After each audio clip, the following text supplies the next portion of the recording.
రుచులు. నేను మీ స్మార్ట్ విజయ. ఈరోజు నేను ఎగ్ ఫ్రైడ్ రైస్ అయితే చేసి చూపిస్తానండి. ఫ్రైడ్ రైస్కి కావాల్సిన పదార్థాలు, తయారీ విధానం ఎలాగో చూద్దాము. ముందుగా స్టవ్ వెలిగించుకుని ఒక కడాయిని పెట్టి కొద్దిగా ఆయిల్ అయితే వేసుకుందామండి.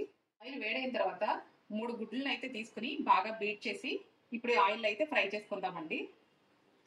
ఇలా ఫ్రై అవుతున్నప్పుడు మరీ ఎక్కువగా కలిపేయకూడదండి. ఇలా ఫ్రై అవుతున్నప్పుడు ఇందులో కొద్దిగా సాల్ట్ కూడా వేసుకుందాము. ఇలా ఫ్రై అయిన తర్వాత ఒక ప్లేట్లోకి అయితే తీసేసుకుందామండి. ఇప్పుడు ఇదే కడాయిలో కొద్దిగా ఆయిల్ వేసుకుని సన్నగా తరిగి పెట్టుకున్న అల్లం ముక్కలు అలాగే వెల్లుల్లి వేసి బాగా ఫ్రై చేసుకోవాలండి. చూసారు కదండి, అల్లం వెల్లుల్లి అయితే మనకి బాగా ఫ్రై అయిపోయింది కదా. ఇప్పుడు ఇందులో మనం సన్నగా తరిగి పెట్టుకున్న బీన్స్, క్యారెట్ ముక్కలు, ఉల్లికాడలు, ఉల్లిపాయ ముక్కలు, అలాగే క్యాప్సికం, పచ్చిమిర్చి ఇవన్నీ వేసి హై ఫ్లేమ్లో పెట్టి ఫ్రై చేసుకోవాలండి. ఇవి మనకి హై ఫ్లేమ్లో బాగా ఫ్రై అవ్వాలి.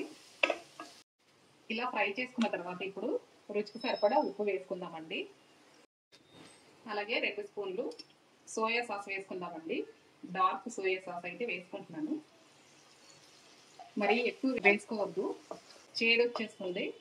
ఒకసారి ఇలా బాగా కలిపేసుకుని ఇందులో ముందుగా ఉడికించి పెట్టుకున్న బాస్మతి రైస్ని అయితే వేసేసుకుంటున్నానండి. ఇలా రైస్ వేసుకున్న తర్వాత ఒకసారి బాగా కలిపేసుకుందాము. కలిపేసుకున్న తర్వాత ఇందులో 2 స్పూన్లు మిరియాల పొడి అయితే వేస్తున్నానండి. టేస్ట్ అయితే చాలా చాలా బాగుంటుంది. ఈ రెసిపీ మీరు కూడా ట్రై చేయండి. ట్రై చేసి ఎలా వచ్చిందో నాకు కామెంట్ చేయండి ఫ్రెండ్స్. చివరిగా ముందుగా ఫ్రై చేసి పెట్టుకున్న ఎగ్ను కూడా వేసేసుకుని బాగా ఒకసారి కలిపేసుకుందామండి. ఎగ్ ఫ్రైడ్ రైస్ అయితే రెడీ అయిపోయిందండి. స్టవ్ కూడా ఆఫ్ చేసేసాను. ఈ రెసిపీ నచ్చినట్లయితే తప్పకుండా లైక్ చేయండి, షేర్ చేయండి. నా ఛానల్ని ఫస్ట్ టైం చూసినట్లయితే సబ్స్క్రైబ్ చేసుకోండి ఫ్రెండ్స్.